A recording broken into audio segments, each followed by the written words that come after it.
Josh? You call me Josh. Josh. Do you prefer Joshua Harris Sr.? Like, when you're writing a story? Yeah, sure. Yeah. And then just real quick, you talked a lot about your family last time. Could you please spell just your wife's name and your daughter's name? Just Yeah. So my wife is Taylor Harris, Taylor, and my daughter is Isla June Harris, Aylah. Thanks. What's it been like working with Ted now? How's he helped you? I would say it's been an honor, to be able to work with those kind of guys that he's worked with, and the experience he has. So for me to be able to take that all in for my last year of college ball, it's been great. It's been great. We've heard your name a lot as being a loud voice, increasingly louder in your room. Can you kind of take us through the process of stepping in here kind of late in the process and getting to the point where you're comfortable being that loud voice? Yeah, so I feel like it was a role that was bestowed upon me when I first got here, because they all said we need a leader and we see you as a leader. And so I feel like me coming in, with already being playing college ball for 5 years, having 2 kids, another one on the way, a lot of people don't know about yet. Yeah, so get that out there. Yeah, congrats. Congratulations. Congrats. So that's another reason why I really decided to come back home. I mean, don't nobody know, but yeah, another one on the way. Be here towards the end of the season. But yeah, it's just it was a role that I feel like that was needed in that position. And so as a defense, me being a big guy, a lot of guys, respect me, and yeah. Do guys gravitate to you pretty quickly? Oh yeah, for sure. I mean, I don't know if y'all noticed, but I'm loud. Out at practice, I got this little slogan we getting better. And so anytime I beat somebody in a rep or anything like that, I'm yelling at. And so a lot of guys call me Ump, and I'd be yeah, nephew. So yeah, I feel like a lot of guys do. They call you Pops or anything like that too, since you're a dad? What does it mean to you personally to be a leader like that to some of the younger guys on this team? I mean, it makes me motivated, because I can't have a bad day. And so when somebody sees a leader who's not consistent and a leader who's not, giving everything they got every day, it could just affect them. So I feel like I got to bring it every day, and which I feel like I have, Just talking to you earlier in the year, you said that you hadn't really had as much the chance to dabble with the piano a little bit. Has that changed? Have you gotten back into the John Legend covers? Or? Nah, but I do kind of talk about it a little bit more. Okay. I kind of show the players in the locker room, old videos and stuff. Yeah. What's it been like being a father? What's it been like being a father at a It's pretty great. young age? It's great. A lot of people talk about how hard it is.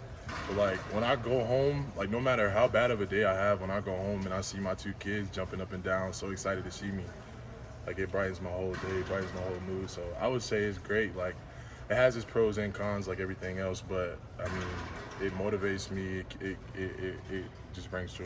After a tough practice going home. Yeah, Lights you up pretty quick. Lights me up no matter how many MAs I had or how many times I messed up or how many bad plays. I know I'm gonna be able to go home to 2 beautiful kids, smiling and happy. So I love it. I love being a father. What are their ages again, Josh? Can you refresh my memory on that? Yeah, so my daughter is 3. She's 2. She'll be 3 August 25th, so pretty soon here. Right. And my son, he's 1. He's 1, right? Yeah, he's 1. Are we gonna see him at some games, or is that just a bit Yeah, too for much sure. I now? mean, if Okay. y'all they might come out to the scrimmage Saturday. Yeah, they'll be. We could be. Oh yeah, I won't be here. could be. Well, they'll be here. They'll definitely be at the games for sure. You teaching them a 4-point stance yet? Yeah, nah. From a time management standpoint, how has that balance been? Obviously, with the camp and then also family life. So. It's great. I was at the hotel, so I wasn't able to be with my kids for 2 weeks. So I was blessed enough to have my own room, so they would come and see me. I was able to see my kids, and my wife would bring them. And but like I said, the last interview, having a great wife is what makes it, makes it all work. So she makes it work, and I'm able to, come here and not have that in the back of my head, what's going on with my kids. I know that they're taken care of, So I'm able to manage it well. When we talked to you last, I was going to say, how'd you meet your wife? Yeah, so high school, she slid up on my, high yeah, school. it was Okay. 10th grade, I slid up on her. She slid up on my Snapchat, talking trash about, how much she did. stronger her dad was or something like that. And I'm just who are you? and How here we strong are is now. your dad? I know, right? I mean, he was like a bodybuilder at the time, so Oh, okay. so yeah. She went to Person too? Yeah, person kind of. Okay, so Roxborough Person, both of them. And I seen like a little write up that it came out. I don't know who wrote it, but my kid when I was in Ole Miss, my kids were with me. Like my wife was with Right. me that whole time. So I don't know. I don't know if I misread it or something like that, but I don't know. Something like said they stayed down here in North Carolina. They were with me the whole time, through the grind, through the fight. You know, it made us stronger, made me a better father, made my relationship better. So. And how you talked about the perspective, but how do you think just being a father, if it all has helped you with football?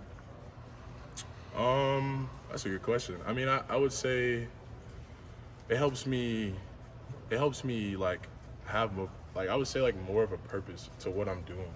Like because I'm out here and like when I'm getting tired or when I'm thinking like I can't just think like I don't have nobody to provide. I got somebody I got to provide for now. I'm not just doing this for me. You know what I mean? So now that I have like 2 kids and a wife and another one on the way, like I feel like I gotta get this. You know, it's not like I gotta get this. So. When we talked to you last month, you said one of the reasons coming here was NFL. You want that to be your next step. Coach Monachino is someone that can help you. Now that you've had 3 weeks of practice here, how much closer do you think you are to reaching that goal? And how has he helped you kind of take your game up a notch? I feel like I'm really close. You know, I feel like I've been balling out every day, bringing all I got, bringing energy every day. He's helped me. He's helped me with being more technical in the run. Coach Lindsey, Coach Cam, they helped me a lot too. You know, the interior guys. So he's helped me a lot. He's helped me a lot. Critique my game, be able to focus on how to take on run blocks more, and putting emphasis on certain pass rush moves. And I feel like it's made me a lot closer to my goal. And going back to the beginning, you said that you feel like being a vocal leader is kind of bestowed upon you, and people said we need a leader. They deemed you as a leader. Who are those people specifically that you? Yeah, I mean, like when I was just on visits and stuff, like they could tell like the type of guy you are, like just by the way I talked. It was like, we can tell that you're a leader, and we need that. So. They being coaching staff or players? Yeah, I mean, coaches. Yeah, coaches. No, I mean, not players really. I mean, some players, tell me like, hey, we see you as a leader of the D-line room, and as a, yeah. So. Josh, what are your expectations for this defensive line group as a whole? Like, what do you see you guys doing this year? Some guys that have been around with this group have been criticized some in the past for not living up to potential. Like, That's one thing I will say. Like, what we have now is nothing to do with the past. Like, I've always watched Carolina growing up. Because I was up here all the time when they had fedoras. The coach, it was always a thing. So I honestly think we're gonna be special, man. It's special because I've been to a great D-line. I was at Ole Miss last year. We got guys like Princely, JJ Pegues, those guys. Great guys. Great players, and the team we have here now. Excuse me, but like KJ, Trav, interior guys like that for Vari, and then the edge you got Dez, Bo, game changers, and it's no drop off. So we all rotating with the Blues, So when I'm out there, I know when I'm coming off and Scoob going out there, it ain't gonna be no drop off. And the same thing with anybody that's out there right now taking reps with the Blues. So I think we're gonna be special, man. We got time for one more if we have one. You guys good? Oh, sorry. I like to ask guys this, but just tell me about your tattoos a little bit. Yeah, so I really like the way this looked. I got it when I was about 16. It's Samoan tribal. I'm actually not Samoan. A lot of people don't know that about me. I'm not Polynesian. I'm actually black, white, and Mexican. My mom's white and Mexican, and my dad's black. But I like the way it looked. It fits me. And I used to have hair down my back too, so it was perfect. And then I love ink. I got a lot of ink. This is a Lord's Prayer. I got my mom's name. I got a lot of ink. Philippians 4:13, my favorite Bible verse. I can do all things through Christ who strengthens me. And, yeah. When you had the long hair, did people confuse you for being Polynesian? Oh, for sure. I remember the hair. You had hair in high school, right? I just cut it a couple months ago, actually. Yeah. All right. All right. What's your Josh. weight right now?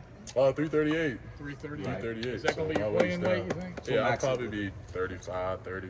About the same. Yeah, about where I'm at now. Okay. For sure. Thanks, Josh. Thanks, man.